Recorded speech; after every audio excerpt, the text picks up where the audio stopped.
80 миллион жыл бұрын, бор дәуірінде динозаврлар Корей түбегінде өмір сүрді.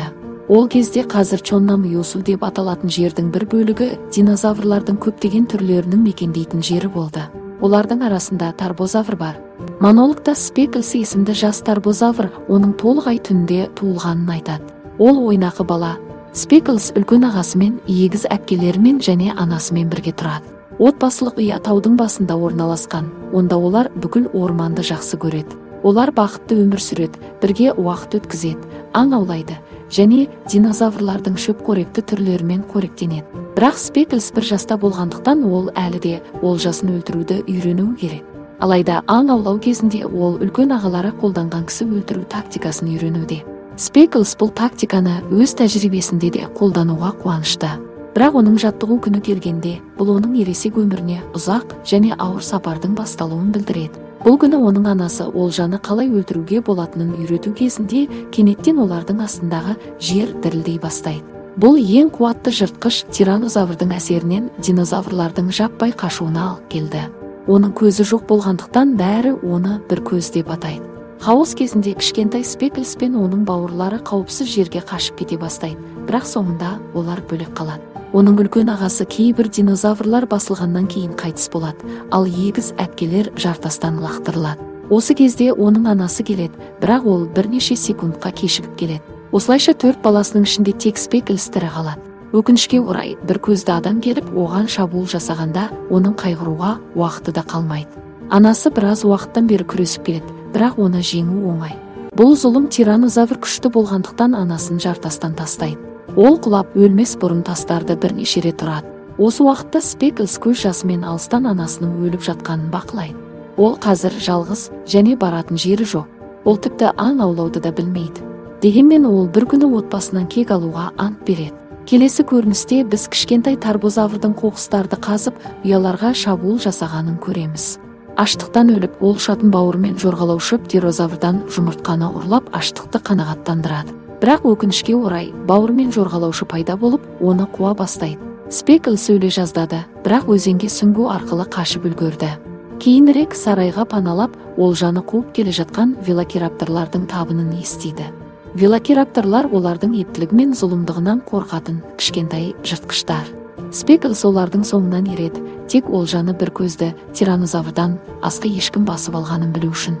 Біз бір көзінің Спеклс сияқты динозаврлардың үйін басып алып, джунгли патшасы ретінде ұя салатынын білеміз. Тамаққа өте мұқтаж олар ішке кіріп, ет ұрламақ болады, бірақ оны бір көз ұстап алады. Бақытымызға орай, ол шабуылға ұшырамай қашып үлгерді. Содан кейін фильм бірнеше жылдан кейін ауысады. Спеклс қазір 5 жаста, бірақ ол әлі де отбасының өлімінен кек алу үшін тым кішкентай. Бір күні екі мүйізді динозаврдың арасында өлім шайқасы басталады. Олар осы аймақтағы әйелдерге қатысты өз билігін бекіту үшін күресуде. Біраз уақыттан кейін олардың біреуі ұтылып, оларды өз тобынан қуып жібереді. Бұл бір көзді динозаврдың олжасын нысанаға алудың тамаша мүмкіндігі.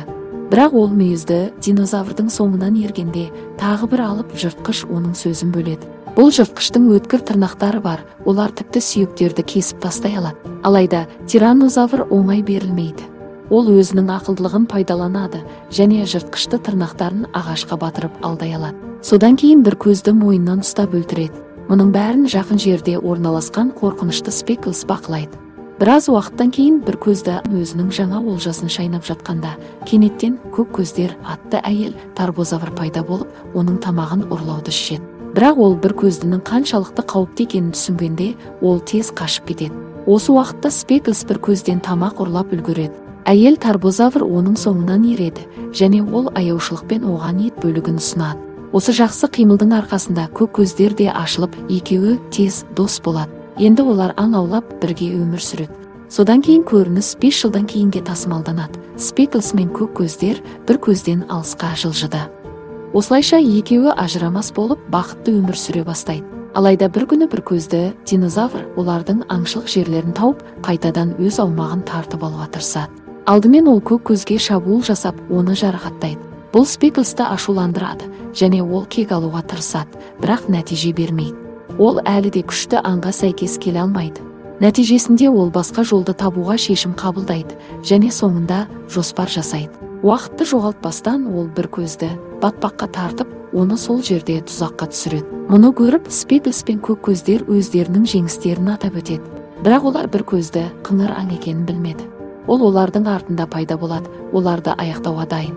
Бақытымызға орай, Спеклс пен көк көздер соңғы сәтте қашып кетеді. Олар бірнеше күн бойы шаршамай жүреді, бірақ жақын жерде өмір белгілері жоқ. Көк көз тіпті ауырып, әрі қарай жүре алмайтынын шешеді. Дәл осы сәтте Спеклс бір жерге бара жатқан достық динозаврлардың үлкен табынын байқайды. Ол жартасты таулардың астындағы ыстық бұлақты көру үшін созылып жатыр. Бұл ерлі зайыптыларға қажет үміт, сондықтан олар ыстық бұлақпен тез емделеді және суда демалады. 10 жылдан кейін ерлі зайыптылар ескіден алыс жаңа орманға қоныстанды. Спеклс қазір 20 жаста, ол жас және мықты болды, және сондай-ақ көк көзді күшіктерді көбейтуді күтеді. Өкінішке орай, зұлым тираннозавр бір күні қайта пайда болған кезде олардың бақыты үзіледі. Ол әлі де бұл жұпты бір жола өлтіруге бел буады. Ол оларға қулықпен тас лақтырады, ал Спеклс көк көзді құтқаруға тырысып жатқанда оны теңізге тастайды. Осыдан кейін бір төмен секіріп көк көзге шабуылдайды. Ол жақсы қарсылық көрсетеді, бірақ бұл жеткіліксіз. Содан кейін бір көзді мойнынан ұстап бір жола аяқтауға дайын. Бақытымызға орай, осы уақытқа дейін Спеклс пайда болып, жараланған серігін қорғайды. Жердегі көгілдір көздерді көріп, ол анасын өлтіру көрінісін еске алады. Сондықтан оқиғаның қайталануын қаламай, ол өзінің барлық күшін жинап, тираннозаврға шабуыл жасайды. Бір таңқаларлығы, ауыр жекпе-жектен кейін ол бір көзді жерге құлатып, оны кетуге мәжбүр етеді. Бұл Спеклсті жігерлендіреді, өйткені ол ақыры өзінің ескі жауын жеңді. Жеңістен кейін ол өзінің ескі отбасылық ұясымен аңшылық жерлерін қайтарады. Содан кейін ерлі зайыптылар жұмыртқаларын сол жерде инкубациялауды шешеді. Процедура өте шиеленісті, өйткені бір ай ішінде көк көз тәулік бойы күшіктерді қорғауы керек. Өкінішке орай, қиын жағдайларға байланысты тек 3 кішкентай бала тірі қалды. Сәбилердің бірі бүкіл денесінде дақтары бар және Спеклске ұқсайды. Сондықтан ата-анасы оны кіші Спеклс деп атауға шешім қабылдады. Уақыт өте келе бор кезеңі аяқталуға жақын. Күндер жылынған сайын қоршаған орта өзгереді. Кенеттен қатты жер сілкінісі жерге соғылып, жақын маңдағы белсенді жанартаудың атқылауын тудырады. Орманды жоя бастаған жанартаудан үлкен от шарлары лақтырылады. Бұл барлық динозаврларды қорқытады, және олар өз аумағынан қашуға мәжбүр. Апат кезінде Спеклс пен оның отбасы кенеттен жоғарыдан тастар мен қоқыстар түсе бастаған кезде қысқа туннельді аралайды. Өкінішке орай, балалардың біріне үлкен тас түсіп, оны бірден өлтіреді. Көк көз басқа балаларын құтқаруға барғанда, оның аяғына тағы бір тас түсіп кетеді. Ол қатты жараланған, тіпті дұрыс жүре алмайды. Осыдан кейін Спеклс пен оның отбасы апаттан қашқан динозаврлардың басқа қоныс аударатын табындарына қосылады. 2 апталық саяхаттан кейін су мен өмірдің белгілері жоқ, тек шексіз ұмытылған шөл. Тамақ пен су болмаса, олардың көпшілігі ұзақ жүруден шаршайды, сондықтан олар бірінен соң бірі жерге құлай бастайды.